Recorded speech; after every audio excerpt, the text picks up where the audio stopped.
See.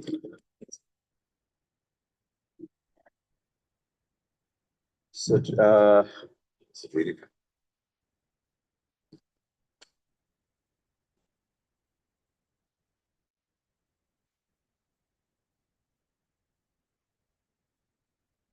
So before we uh,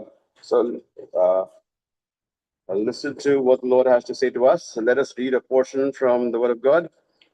जैसे कि पहले प्रभु हमसे आज क्या बात कर रहा है उसे जाने से पहले हम एक भाग को पढ़ेंगे। Matthew chapter 5. मत्ती 5 अध्याय। We will read from verses 5, verses 1 to 12. मत्ती 5 अध्याय 1 से 12 तक हम पढ़ेंगे। We'll read turn by turn, please. मत्ती 5 अध्याय 1 से 12 तक। वो उस भीड़ को देखकर पहाड़ पर चढ़ गया और जब बैठ गया तो उसके चेले उसके पास आए।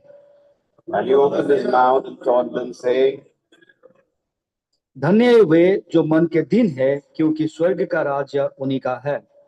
Blessed are the mourn, for they shall be comforted. धन्य है वे जो नम्र है, क्योंकि वे पृथ्वी के अधिकारी होंगे। Blessed are they which do hunger and thirst after righteousness, for they shall be filled. धन्य है वे जो दयावंत हैं, क्योंकि उन पर भी दया की जाएगी। Blessed the pure in heart, for they shall see God.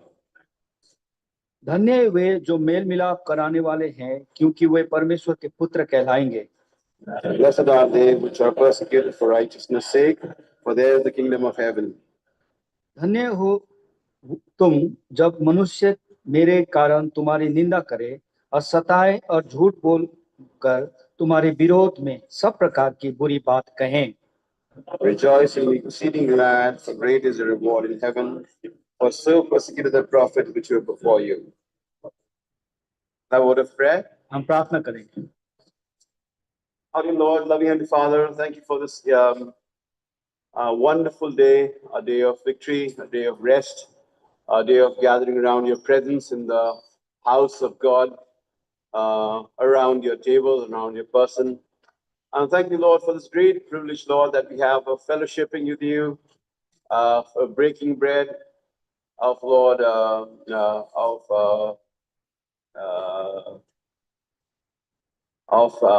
spending a little time in fellowship and in prayer. For that we bless your holy name. And we are but frail, but Lord, thou art kind, and your strength is made perfect in our weakness.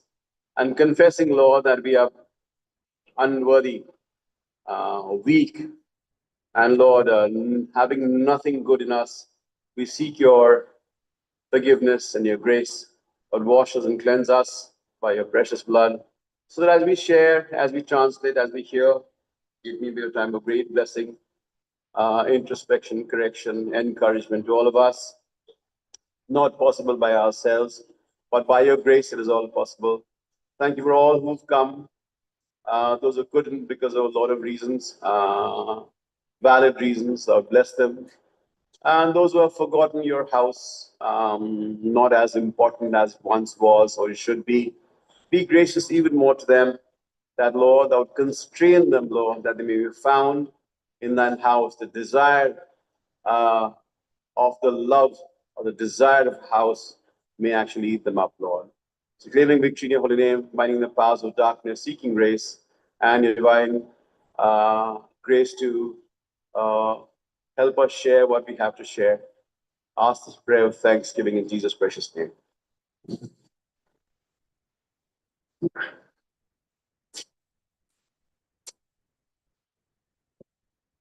So this is about a very, very famous portion of the Bible that not only the believers, but a lot of non-believers, even great people, admire this portion a lot. ये बहुत जाना पहचाना भाग Bible में से है, ना कि विश्वासी के लिए भी, लेकिन गैर विश्वासी के लिए भी A है। lot of people think that this portion is said, "Blessed are the meek, blessed are the poor." People think that Gandhi said it.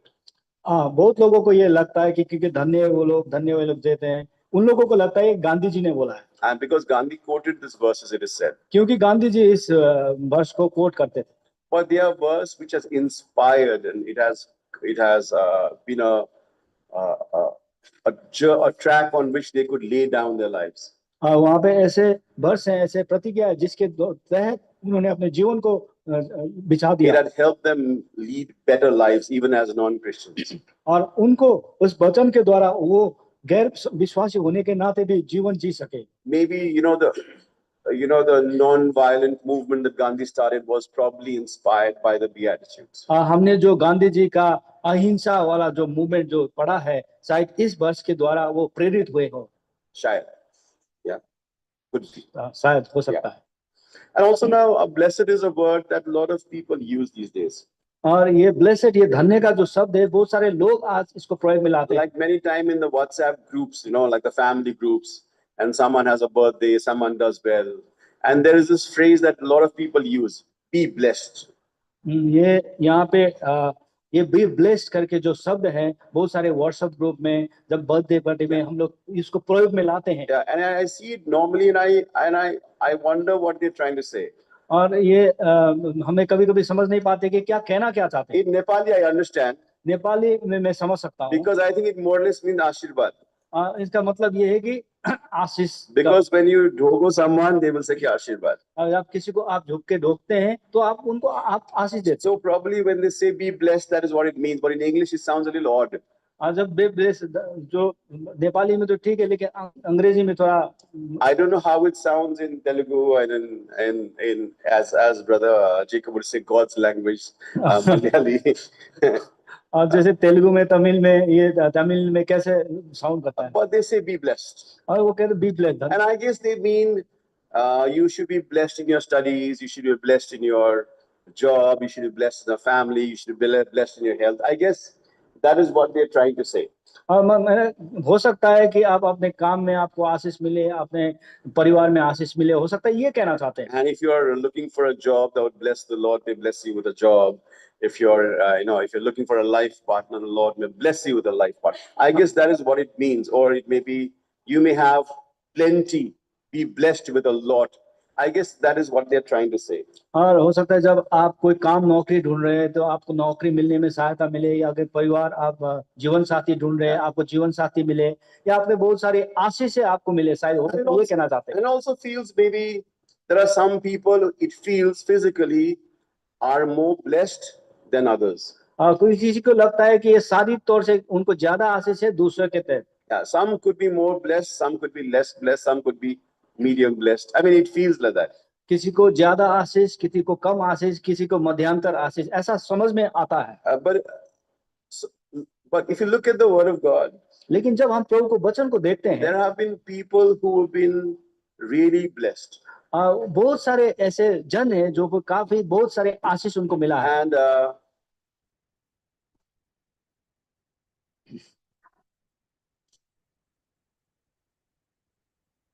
it's a joy to see Daniel. Daniel, आनंद होते हैं जब Daniel को देखते हैं। There are some people who have been they're called, maybe they're probably the most blessed men or the most blessed women in the Bible. और यहाँ पे ऐसे बाइबल में ऐसे लोग हैं जो बहुत से सबसे ज्यादा आशीषित पुरुष स्त्री हैं। Yeah. So we'll look at two of them and their lives a little bit and see what we can learn from them so that it may be a blessing unto us.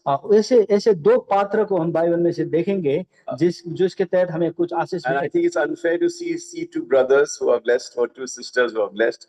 So we'll see one brother who is the most blessed or one sister who is the most blessed. हम दौरान एक भाई जो आशीष हुआ है उसको देखेंगे और बहनों में से एक बहन को हम देखेंगे। Anyone who has a guess as to who would be the most blessed sister? बहनों में से कोई है कि बहनों में से कौन सा बाइबल में बहन है जो बहुत आशीष उनको मिला है? Yeah. Mary is one. Anyone else? Ruth is a pretty blessed lady because she was responsible for being in the genealogy there for Christ coming. Yes. प्रभु के वंशावली में होने के वजह के लिए रूथ बहुत। But in terms of today, we will look at Mary is probably the answer, and she's a very very blessed lady. और मरियम आज हो सकता है इसके ऊपर हम गौर करेंगे क्योंकि काफी आशीष ये स्त्री है। Like sometimes, if you look at, let's say, for a moment, for the football season is on. आजकल ये फुटबॉल का सीजन है। And I'm trying to look at all the people who are half asleep. और मैं उन लोगों को देख रहा हूँ जो आधे अधूरे नींद में हैं। But then you shouldn't look at someone's might in someone's eye when you have a log in your own eye. जब आपके जो So I mean, I've been half asleep because of football, so I confess, and I'm sorry about that. और मैं भी आधा नहीं सोया हूँ football But के लिए। if it is, you're talking about football season and Messi, और जब आप फुटबॉल की बात करते हैं तो आप मेसी की Yeah. बात करते हैं।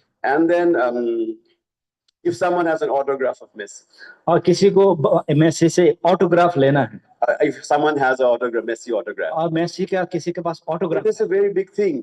वो बहुत बड़ी बात है।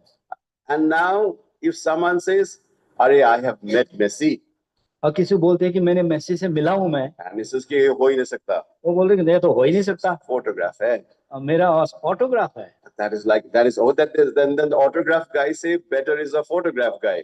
और फिर ऑटोग्राफ का बोलते फोटोग्राफ और भी बढ़िया है। And then someone say, "Arey, I have had dinner with Messi," और मैंने तो उसके साथ भोजन किया है। or someone will say, "I am a friend of Messi or a relative of Messi," और वो बोलते हैं कि मैं तो मेसी का रिश्तेदार हूँ या दोस्त हूँ। and someone said, "I have spent a day with Messi."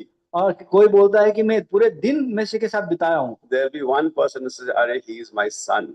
और एक उनमें से एक भी होगा मेसी तो मेरा बेटा ही You may है। have carried him after a celebration. हाँ, तुमने उसको उठाया होगा शो में। I have carried 9 months in my womb, वो तो मेरे पेट में 9 महीने से था। so I know him better than anyone else. मैं उसको सबसे ज्यादा जानता हूँ। I am privileged to be his mother. मैं उनका माता हूँ। They will say, "You are Messi's mother."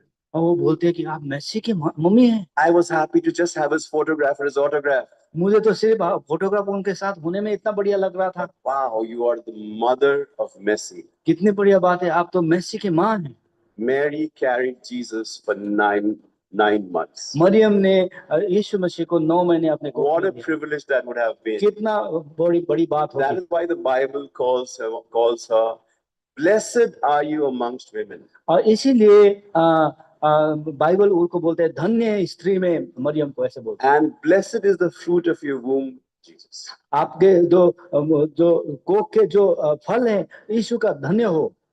And that is why Mary, in the whole history of mankind, is considered to be is probably the most blessed woman there ever was. इसलिए मानो इतिहास में अगर हम मरियम को देखें तो वो सबसे आशीषित धन्य के स्त्री है वो। Now, because she is so blessed, some people even worship her, pray to her. और ये इतने धन्य के हो गए हैं कि कई लोग इनको आराधना उपासना भी करते हैं। And they pray to her. और उनके लिए प्रार्थना करते हैं। But that, I think, is not scriptural. लेकिन वो बाइबल के तहत नहीं है। While she was a very blessed lady, वो हाँ आशीषित वो स्त्री थी। I don't think she can take the position of the Lord himself. Therefore, I don't think you can worship her or pray to her. इसलिए वो प्रभु का स्थान नहीं ले पाती और हमें नहीं लगता कि उनको प्रार्थना करना है, उनको आराधना करना है। So why do we say that Mary was really, really blessed? क्यों हम कहते हैं कि ये मरियम काफी आशीषित और धन्य Or की स्त्री who थी? says because of why is Mary considered to be so blessed? क्यों मरियम को ऐसा कहा जाता है? 3 reasons. 3 कारण है। Because Mary was acknowledged by the word of God in multiple ways. बहुत जगह पे मरियम को परमेश्वर के वचन से उसको नियुक्त किया गया। She was acknowledged by the prophets in the Old Testament. भविष्यवक्ता के द्वारा उनको नियुक्त किया गया। Request someone to read Isaiah chapter 7 verse 14, please. यशायाह 7:14 कोई और पढ़ सकते हैं? यशायाह 7:14।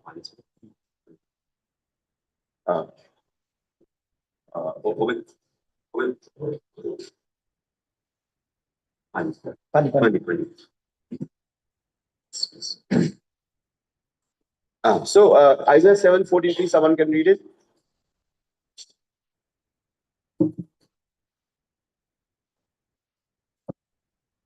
प्रभु आपके को एक चिन्ह देगा, सुनाई कुमारी गर्भवती होंगी और पुत्र जनेगी, उसका नाम Immanuel. So the mother of Emmanuel, the mother of Jesus, Emmanuel means God with us.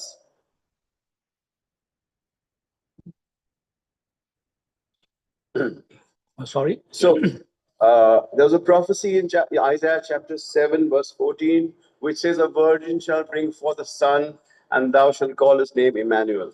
ये यशायाह 7 अध्याय के 14 पद में इस कारण प्रभु आप भी तुम एक चिन्ह देगा, सुनो एक कुमारी जन्म गर्भवती होगी और पुत्र जनेगी और उसका नाम इमानुएल रखेगी। Emmanuel means God with us. और इमानुएल का अर्थ है परमेश्वर हमारे So संग। long hundreds of years ago, there was a zikr about Mary, which says, one day a virgin will bring forth a son. Isa Masih जन्म होने से कई 100 साल पहले एक कन्या जन्म गर्भवती होगी, इसका भविष्यवाणी किया गया So a था। prophet acknowledged about Mary. इसलिए एक भविष्यवक्ता मरियम के बारे में बोलता है। And then the Lord, the Holy Spirit, acknowledged Mary लेकिन परमेश्वर को पवित्र आत्मा भी मरियम के बारे में बोलता through Elizabeth. है। एलिजाबेथ के Let's read that portion, please. Luke chapter 1, verse 42. ये भाग को हम पढ़ेंगे लूका 1 अध्याय 42 पद। लूका 1 अध्याय का 42 पद हम पढ़ रहे हैं। और उसने बड़े शब्द से पुकार कर कहा, तू स्त्रियों में धन्य है और तेरे पेट का फल धन्य है।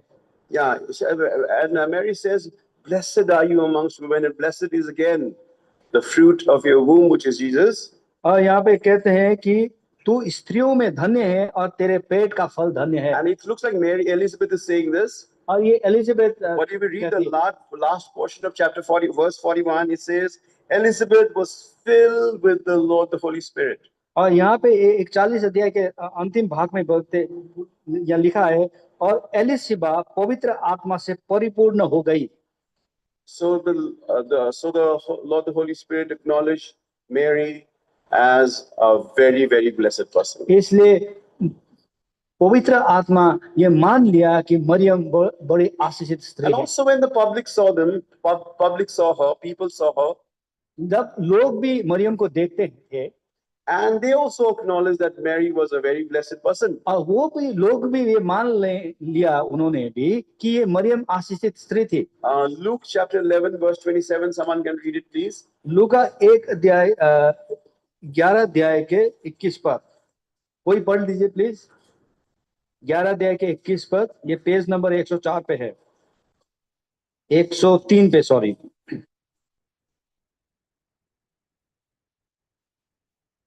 Someone please. 11:27, please. 11 अध्याय के 27 पद पढ़ दीजिए, 104 पे है।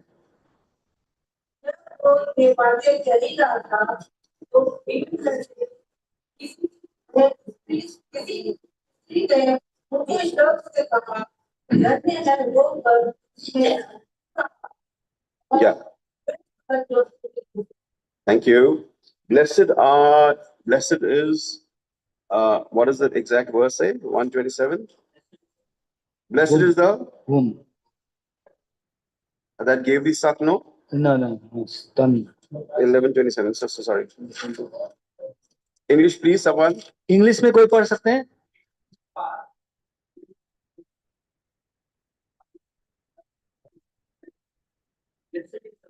Yeah. Yeah. So blessed is, it tells Jesus, blessed is the one, blessed is your mother. कहते हैं तेरी जो माता है वो धन्य की है। So the prophets acknowledged her, भविष्यवक्ता ने माना, people acknowledged her, लोगों ने माना, and the Holy Spirit acknowledged her as blessed. पवित्र आत्मा ने वो धन्य बोल के माना। And now if she was such a blessed lady, यदि वो इतने धन्य की स्त्री है, and what are the qualities that she had that we can learn from? इतने धन्य की है, उसके पास ऐसे कैसे गुण है जिसे हम अनुकरण कर सकते हैं? There are about 3, 4, 5 things I think we can quickly go through. 3-4 बातें हम उसको देखेंगे। Let's read Luke chapter 1 verse 38, please. लूका 1 अध्याय के 38 पद। And Mary was someone who always said yes to God's plan. और मेरी उनमें से थी जो परमेश्वर के प्लान को, इच्छा को हमेशा No matter how difficult and it seemed. हाँ, कितना ही मुश्किल हो क्यों ना हो। 138, please. 1:38 पर मरियम ने कहा, देख मैं प्रभु की दासी हूँ, मुझे तेरे वचन के अनुसार हो। तब स्वर्गदूत उसके पास से चला गया। Yeah. So the angel came in and told Mary that you're going to have a baby. और जब स्वर्गदूत आके मरियम को बोला, तुम गर्भवती होगी। होगी। And then she said, "But how can I, Lord? That I'm not married yet." और उसने बोला कि मैं कैसे हो सकती हूँ, क्योंकि मैंने अभी तक विवाह भी नहीं किया है। And he says it will happen by the Lord, the Holy Spirit. वो कहे कि ये पवित्र आत्मा के द्वारा होगा। The angel knew, स्वर्गदूत को पता था, she knew, उसको पता था, but the world would not know. लेकिन ये संसार के लोग नहीं मानते। But the world would say, you cannot have a baby because you are not yet married. और लोग उससे कहते, संसार कहते कि तुम्हें कैसे बच्चे जन्मा सकती है कि कोई शादी नहीं की In है। fact, it's a shameful thing. ये तो शर्मनाक बात है। People will talk about her, तो आप लोग आपके बारे में बातें करेंगे और आपके गाली करेंगे। and because of which probably the husband that she would want to marry might not want to marry her. और जिस मनुष्य वो शादी करना चाहता था वो ना माने। But she says, Lord, it seems impossible and very difficult, but as you have said, let me do it, which is a quality that not all of us can have, but maybe it is something that we should aspire towards. लेकिन यहाँ पे मरियम ने कहते ये बहुत मुश्किल काम है, लेकिन प्रभु ये तेरे दासी होने के नाते तू जैसा चाहता है ऐसे हो, ऐसा हमारा भी चाहना होना चाहिए।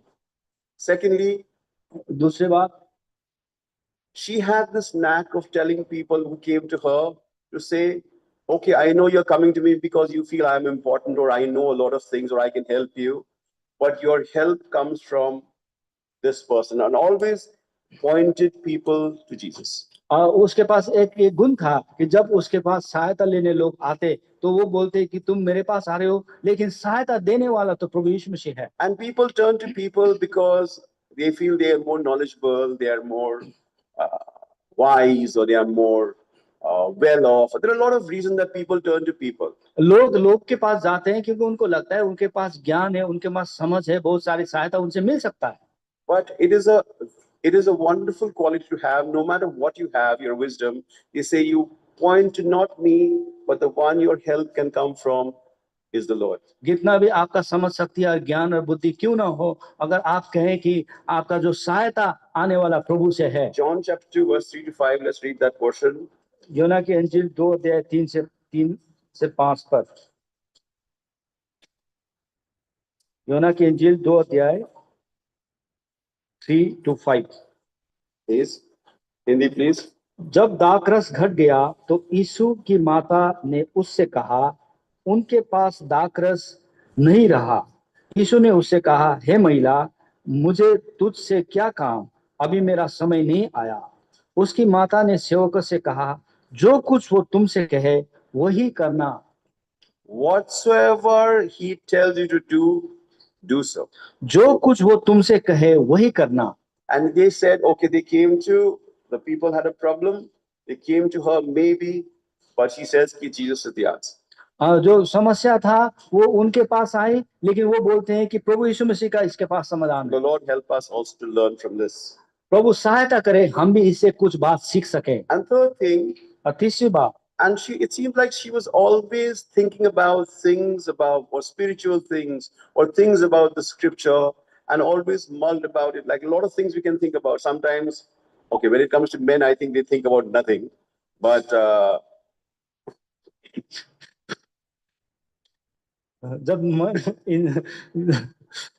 yeah, but I like, okay. Usually, we are thinking about something or the other. हम लोग कोई ना कोई बातें हम हमेशा The mind सोच रहे is थे। always busy and thinking about, either you're thinking about office, you're thinking about friends, you're thinking about football, you're thinking about a lot of things. हम कुछ भी सोचते हैं, हम ऑफिस के बारे में सोचते हैं, फुटबॉल के बारे में सोचते हैं, कोई ना कोई चीज के बारे में सोचते रहते हैं। So it is said that I know men can think, has this ability to think of nothing. और ये कहा जाता है कि मनुष्य के पास जो मर्द जो होते हैं, ये लोग के पास ये क्वालिटी रहता है कि बिना खाली वो रह सकता है। So when the sisters ask the brother, जब बहन भाई लोग को पूछते हैं, as they are staring at a blank wall, और वो ऐसे भाई लोग ऐसे करके खड़े हो जाते हैं, and says, what are you thinking about? और वो पूछते हैं कि क्या सोच रहे हो आप?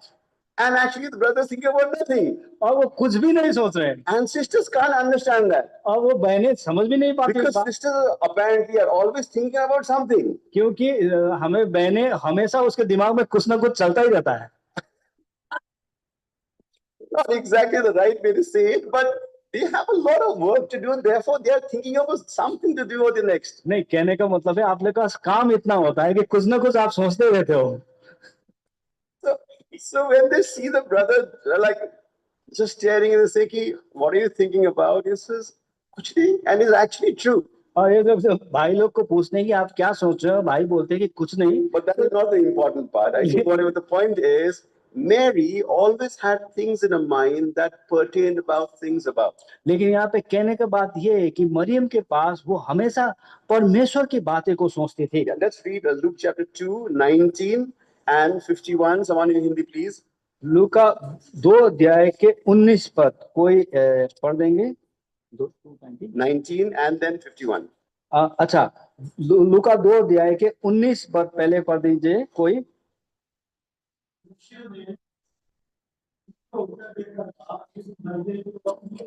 नहीं नहीं, लूका 2 अध्याय के 19 पद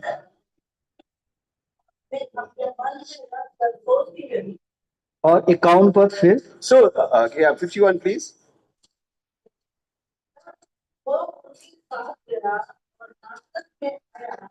और उसके वश में रहा और उसकी माता ने सब बातें Yeah. So, be it the angels speaking to her or seeing the glory of the angels, क्या ही स्वर्गदूत उससे बात कर रहा हो, and then about the glory and singing and majesty and worship, and it was he kept on thinking about it, mulling over it, and maybe it's the reason, or maybe this is what it means.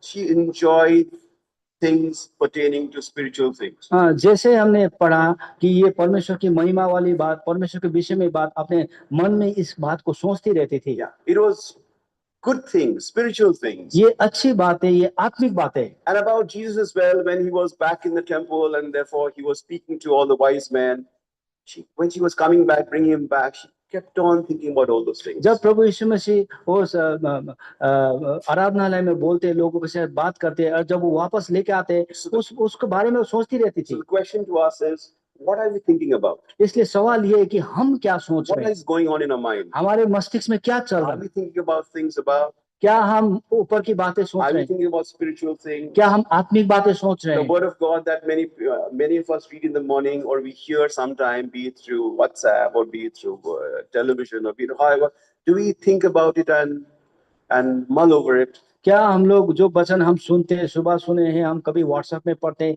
इस बात के विषय में अपने मन में गौर करते हैं? Because your lot of things are fighting for attention of our mind. हमारे मन में बहुत सारी ऐसे बातें आ रहा है। So our things are, we have to try and keep on bringing things that take us away from the Lord or the Lord's word and bring back to word, to God or the God's word. हमारे मन में ऐसे बातें नहीं सोचना है जो प्रभु से दूर ले जाए, उसको ला के परमेश्वर के वचन के केंद्रित चीजों को सोचना है। And she was also, that thing is stuck, no? I think yes, yes. I'm saying I have a lot of time. I think that is stuck. Sorry. वो She रुक was, गया है गाड़ी। she was also a worshiping lady. और वो आराधना करने वाली, उपासना करने वाली स्त्री थी। And in Luke chapter 1, 46, 47, she breaks forth in worship. और ये लूका 1 अध्याय के 47-48 में वो आराधना करने लग जाती है। Yeah, and that is also a great quality to have. ये बहुत ये गुण है एक। And it is not always easy to worship. ये आराधना करना आसान बात नहीं I है। think there's a verse about Job, he worshiped in the middle of the night. Ayub के बारे में कहता है कि मध्य रात में वो परमेश्वर की आराधना करता It था। is easy to worship when things are going all right. सब कुछ सब सही चल रहा है तो आराधना करना आसान है। It is bright and rosy. अब जब सब कुछ सही भला चंगा है, But it is also good to worship always, no matter what. हमारे पास भले कुछ भी हो जाए, उसको आराधना करना अच्छा है। And this is the quality that Mary had. She was always worshiping. इसलिए ये गुण मरियम के पास था, वो हमेशा आराधना करती थी। And she was also a sacrificial mom, and she was faithful to the end, because till the time that Jesus was on the cross, she was there. क्योंकि ये बलिदान करने वाली एक स्त्री थी, क्योंकि उसके पुत्र जब प्रभु यीशु मसीह जब तक क्रूस में नहीं था, वो उसके साथ थी। Yeah, a sacrificing mom. एक बलिदान देने वाले माँ था, Faithful sister. एक विश्वास योग्य बहन। John 9:25 we'll read, then we'll go to the next one, please. यूहन्ना 9 अध्याय के 25 पद पढ़ेंगे, कोई पढ़ दीजिए 9 अध्याय के 25 पद, यूहन्ना की इंजील।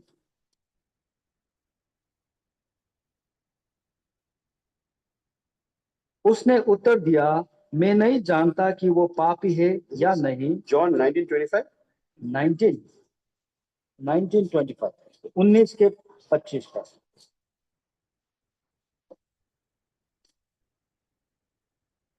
अतः सैनिकों ने ऐसा ही किया। यीशु के क्रूस के पास उसकी माता और उसकी माता की बहन क्लोपास की पत्नी मरियम और मरियम मगदलिनी खड़ी थी। Mary faithful to the end, अब मरियम अंत तक विश्वास योग्य रही। seeing her son, her only son, a blessed son, godly son, being crucified a cruel death, faithful to the end. वो अपने एकमात्र जन्मायु का जो पुत्र था, वो धर्मी पुत्र था, वो क्रूस में चढ़ाया गया, तब तक वो उसके साथ थी।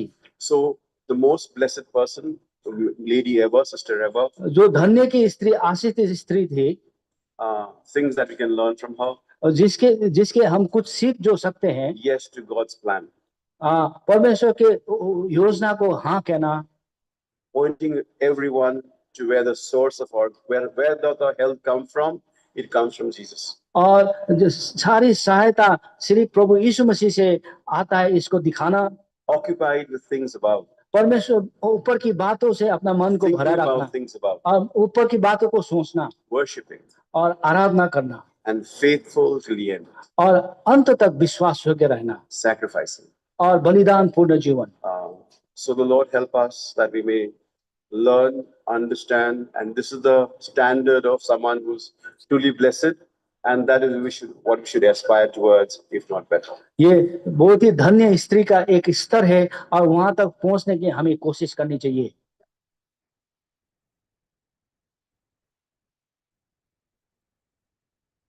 Now coming to one of the most blessed people of when it comes to the brothers. अब भाइयों के बारे में, जो भाई सबसे आशीषित भाई बने, So we could say he is blessed because he is probably one of the greatest. That is what the word of God says. ये धन्य के इसलिए है कि परमेश्वर के वचन कहता है ये सबसे महान है। Yeah, because and that man was a man called John the Baptist. और वो इंसान, वो योना बपतिस्मा देने वाली योना, Matthew 11:11 says मत्ती 11:11 कहता है that among there is no man, there is no one born of a woman who is greater than John the Baptist. मत्ती 11:11 कहता है कि स्त्री से जन्मा हुआ मानुष में से योना बपतिस्मा देने से बड़ा कोई भी नहीं है। Yes, John, someone can read it please. 11:11 Matthew. मैं तुमसे सच कहता हूँ कि जो स्त्रियों में से जन्मे हैं, उनमें से यूहन्ना बपतिस्मा देने वाले से कोई बड़ा नहीं हुआ, पर जो स्वर्ग के राज। So again, John the Baptist was, they said, amongst anyone born from anyone ever born, no one greater than John the Baptist. प्रभु का वचन कहता है कि अभी तक जो जन्मा है वो यूहन्ना बपतिस्मा देने वाले से बड़ा कोई नहीं। Now if that is what the word of God says, it must be true. So there is David, there is Joseph, there is Daniel, there is Moses, and there is Abraham. So there are very big people, but the word of God does say that he was the greatest.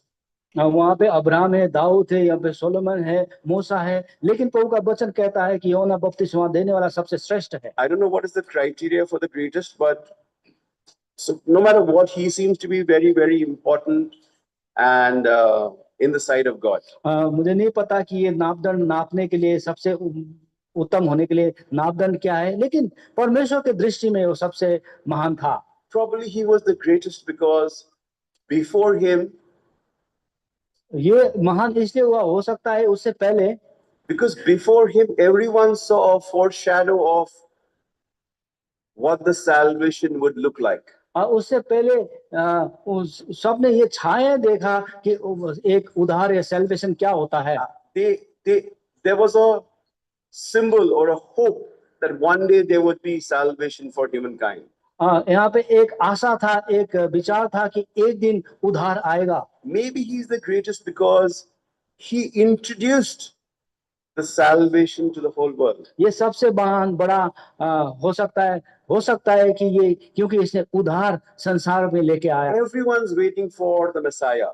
सब मसीहा के लिए बाट जो रहे थे। Simeon is waiting in the temple. Anna is waiting in the temple. There are hundreds of people of God waiting in the temple in different places across Israel, that one day our Savior will come. और Simone मंदिर में और ऐना मंदिर में ये उद्धार के लिए और मसीहा के लिए इंतजार कर रहे थे। Does पूरे anyone- इज़राइल में Does इंतजार कर रहा anyone recognize the Savior? था। किसी ने इस उद्धारकर्ता को पहचाना, But one man did.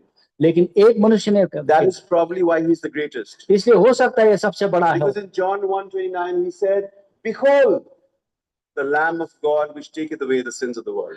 देखो एक अध्याय के 29 पद पे यूहन्ना में कहा, देखो उस मेमना को जो जगत के पाप को लेके जाएगा। No one recognized. और किसी ने भी नहीं पहचाना था। Probably he was the greatest because he recognized and introduced the world to the Messiah. ये सबसे बड़ा इसलिए हो सकता है क्योंकि उसने मसीहा को दुनिया को प्रस्तुत किया। That's not all. वो भी नहीं, If you remember, he recognized Jesus while he was yet inside Elizabeth's stomach.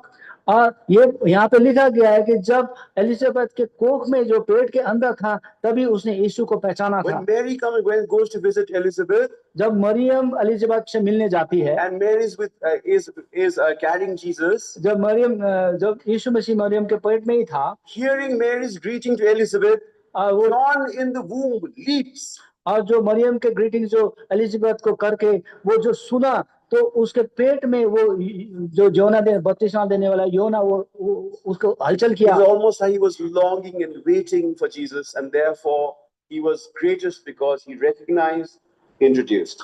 हाँ, यहाँ पे ये प्रभु से उसको मिलना चाहता था, मानो ऐसे उसने किया, इसलिए हो सकता है इसको सबसे बड़ा कहा गया। Also, there was great prophecy about John the Baptist, like one crying in the wilderness. और वहाँ पे योना बपतिस्मा देने वाले योना के बारे में भविष्यवाणी किया गया था कि एक जंगल में एक आवाज आपको सुनाई देगा, Preparing for the way of the Lord. परमेश्वर के मार्ग को तैयार करते हुए। What a wonderful introduction, what a wonderful description of a person who is in the wilderness, preparing for the way of the Lord, and one day introducing the Lord. और कैसा अद्भुत बात है, इसको कहा गया है कि एक जंगल में, एक उजाड़ स्थान में परमेश्वर के मार्ग को तैयार करते हुए। Yeah, so that is John. और वो योना बपतिस्मा देने वाले योना। Now that is who he is. Now a few qualities of John, and then we'll quite quickly wrap up. और अब इस Quickly I say, योना sometimes I don't. I'm sorry about बपतिस्मा देने वाले योना के कुछ गुण को हम देखेंगे। that. As we said, he was the greatest ever to be born of a woman. और स्त्रियों से जन्मने से ये सबसे बड़ा था। One quality of John, very simple living. और ये एक गुण जो था योना बपतिस्मा योना का, वो साधारण जीवन जीता था। Simple, separated. और एकदम साधारण और छुटका अलग का जीवन। He used to live in the wilderness. I don't think he lived with the family. और वो उजाड़ स्थान में रहता था, वो परिवार के साथ नहीं रहता था। Maybe in the desert, और वो एक रेगिस्तान में difficult places. और मुश्किल घड़ी पे, Maybe जगह पे ना, घड़ी is जगह पे। So also maybe he didn't want the distraction of the world. और संसार के कुछ उसको किसी का वो रोक टोक नहीं चाहिए था, And therefore separated. और वो अलग रहा हुआ। And you know what was his food? Anyone? Locust and क्या खाना था? locust and wild honey. I don't know what in Hindi में. वो टिड्डियां और वो शहद लेता था। Madhu. Madhu. It's amazing. So his food was very simple. और उसके जो खाना जो साधारण थे, No sambar chawal सांबर नहीं था, with chutney chutney and papadam. पपड़म, But very spicy, very good food that we all like. मसालेदार जो खाना हम पसंद करते हैं। Yeah, very simple. There must be a reason that the word of God mentions why locust and wild honey. हो सकता है कारण है परमेश्वर के वचन में क्योंकि वो क्यों मधु और Now टिड्डियां this लेता है। day, maybe one day we can look into it. It might be quite interesting. और वो एक आश्चर्यचकित देखना पड़ता है। But very simple. बस साधारण। And he didn't have designer clothes. और वो डिजाइनर वाला कपड़ा नहीं था। His dress was made of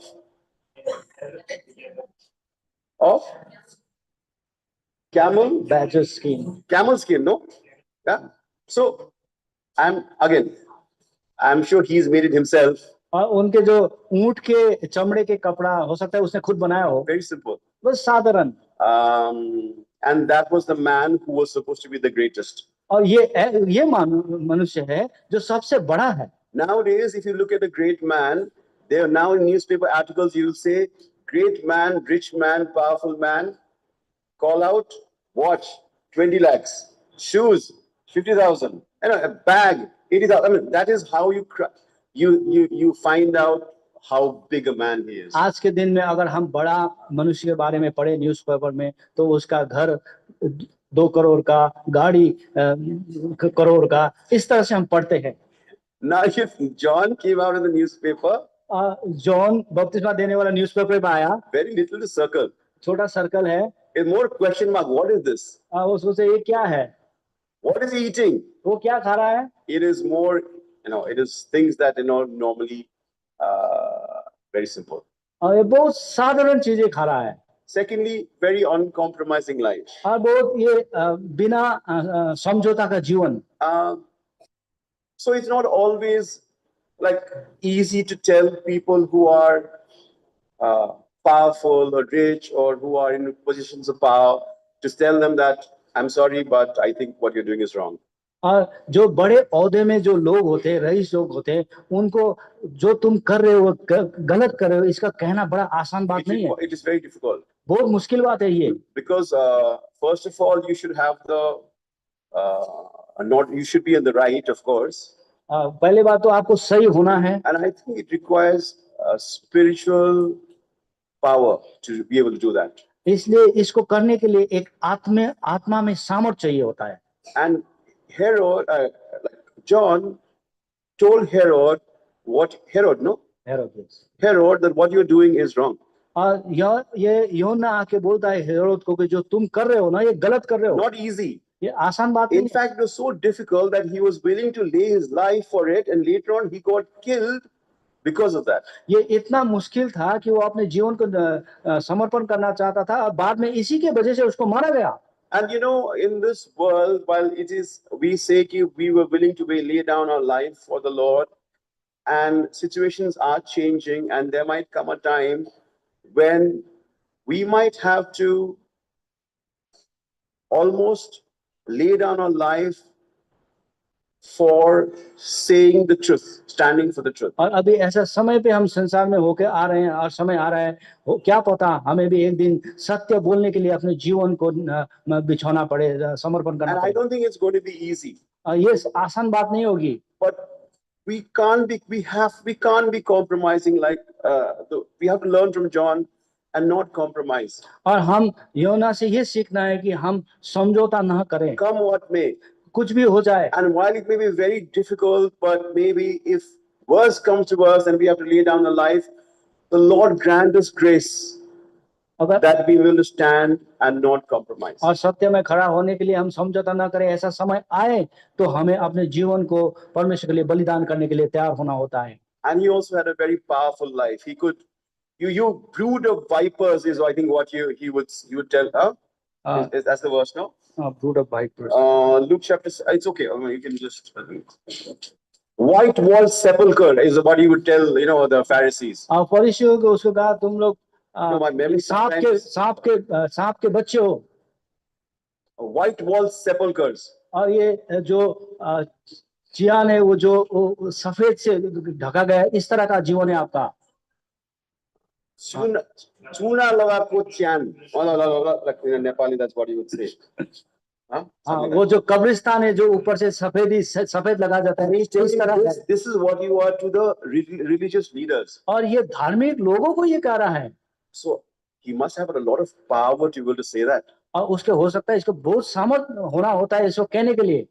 So I don't think everyone can call people a white wall sepulcher or a brood of vipers. और हम सभी किसी को सांप के बच्चे ऐसे किसी को नहीं कह सकते।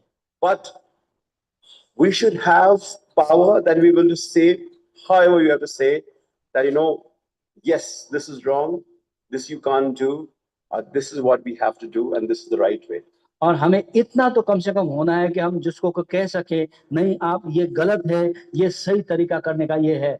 Now you remember, despite that power, ये सामर्थ होने के बावजूद people were afraid of him. लोग इससे डरते थे। I think even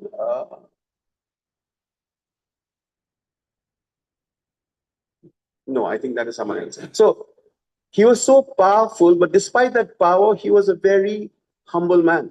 इतना सामर्थ इसके पास था, लेकिन उसके होने के बावजूद बड़ा नम्र था वो। He said, there is someone who's coming after me, who is before me, whose sandals I am not worthy to open.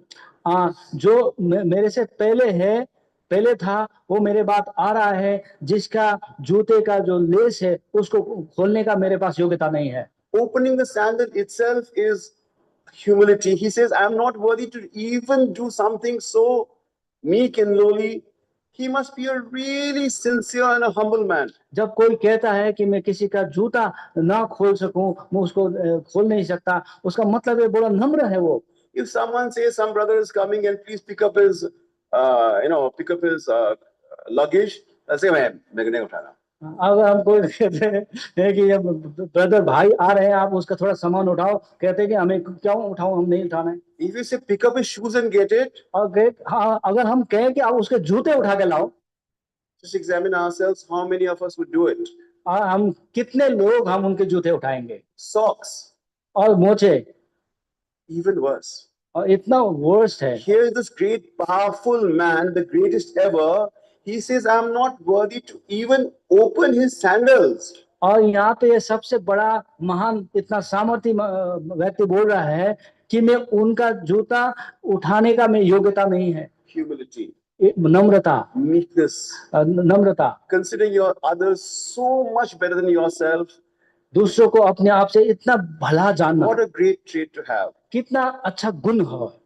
Either you say कि मुझसे बड़ा कोई नहीं है, अगर हम ऐसा कह सकते हैं कि मेरे से बड़ा कोई नहीं है, which is human nature, and there are times कि मैं ही हूँ, सब कुछ हूँ, is what we can't blame it, that's who we are. हाँ, मनुष्य होने के नाते हम कह सकते हैं मैं हूँ, मुझसे बढ़िया कोई नहीं है। But what we can learn from the greatest, one of the most powerful people, absolute meekness. लेकिन जो सबसे महान जो वो वास्तव में बड़ा है, उसे क्या कह सकते हैं कि नम्र। और there is someone who's after me, was long before me. I am nothing, not worthy to even touch his sandal. Forget touches, open his sandal. मेरे पास जो मेरे बाद में आएगा, वो मेरे से पहले था, और उसका जूता खोलने का मेरे पास योग्यता नहीं है। So much to learn from such great people of God.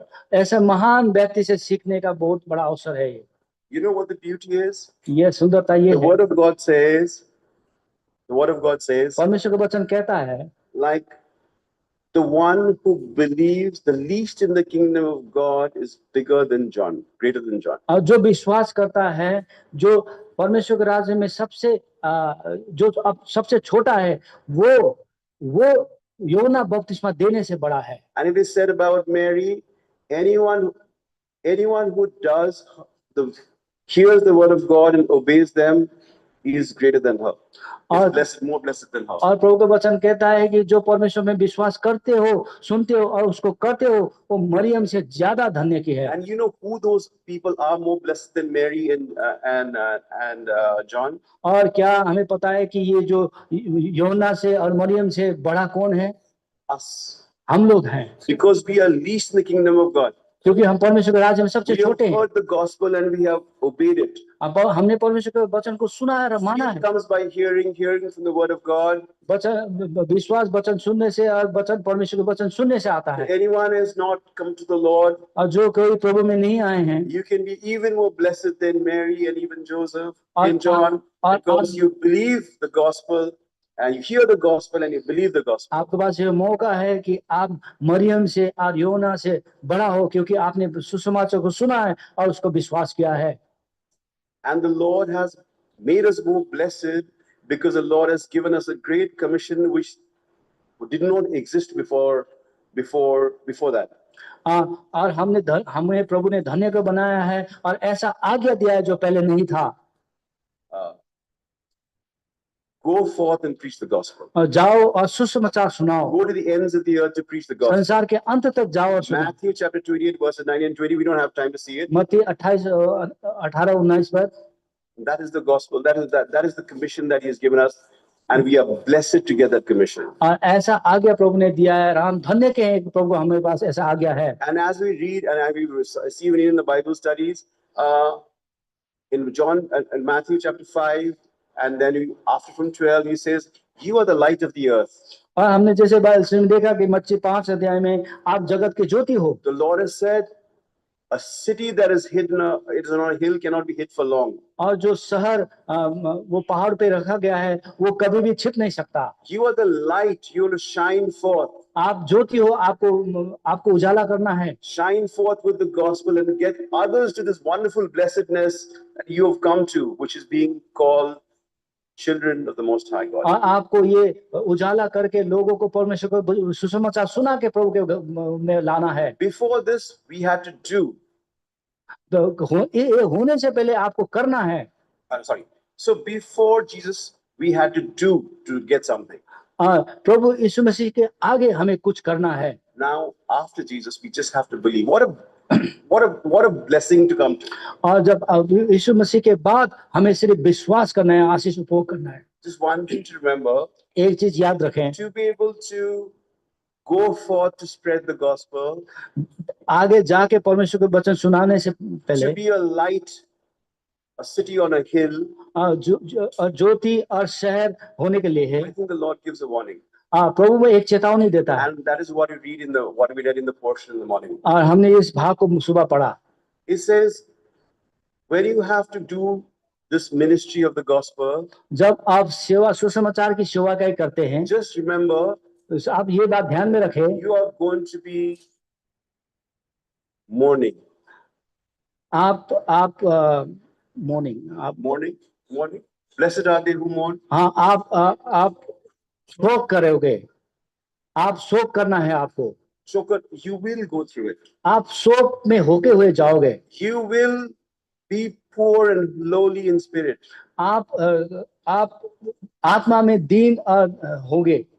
You will have to be really bowing down. You will be meek. और आपको बड़े ही अनिवार्य है कि आप नम्र बने। You will get into fights. आपको लड़ाई होगा। Others would want to fight with you, well, let's put it this way. लोग आपसे लड़ाई करना चाहेंगे। And you will be persecuted. और आपको सताए जाएंगे। This is bound to happen. और ये होना ही है। But the Lord says when that happens, and it is happening as we see all around us. और जब ऐसा होता है और आज के दिन में हमारे बीच में हो रहा है, the Lord says, प्रभु कहता है, when that is happening, जब वो हो रहा है, remember, आप ये इसमें ध्यान करें, you are blessed, you are going to this. आप धन्य हैं, आप इसमें होके जा रहे हैं। That is the reason you are more blessed than the rest. इसलिए आप बाकी लोगों से आप और धन्य हैं। Many people didn't have that privilege. बहुत को ऐसा मौका नहीं मिला। Like, okay, if you look at the Old Testament, पुराने नियम में what was the blessing? क्या आशीष था? The blessing in Deuteronomy would be your children will be blessed. और जो व्यवस्था भी उन्होंने देखे, जो आशीष की बात आते हैं कि आपके बच्चे आशीष मिलेंगे। Your land will increase. और आपका जमीन जायदाद बढ़ेगा। You will win over your enemies. और आप अपने शत्रु पे विजय You have rain in due time. और आपका समय में आपको बारिश होगा। External blessings. वो जो एक भौतिक आशीष था वहाँ पे। In the New Testament, नया नियम में what is the blessing or who is the blessed? और धन्य आशीष क्या है? You will mourn. आप शोक में होके जाएंगे। You will some people will fight against you. You have to try and make peace. और आप कोई लड़ाई करने आएंगे, आप उसके साथ समझौता करना पड़ेगा। People will persecute you wrongly. और गलत तरीके से लोग आपको सताएंगे। Rejoice and be exceedingly glad, because not only are you blessed, but great is the reward in heaven. और आप उस समय आप आनंदित हो, आप क्योंकि आप धन्य के नहीं, बहुत सारे आपको आशीष मिलेगा। And you know, it is not easy to say when people are mourning, you are blessed to be mourning.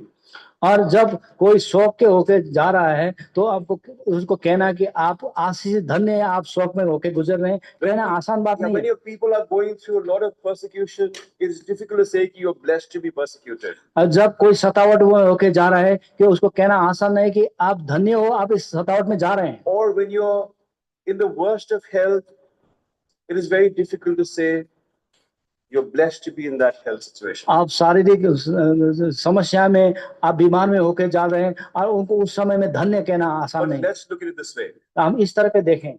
There was a time before Jesus, or before there was the word of God was revealed, that they didn't know if someone passed away They had to mourn.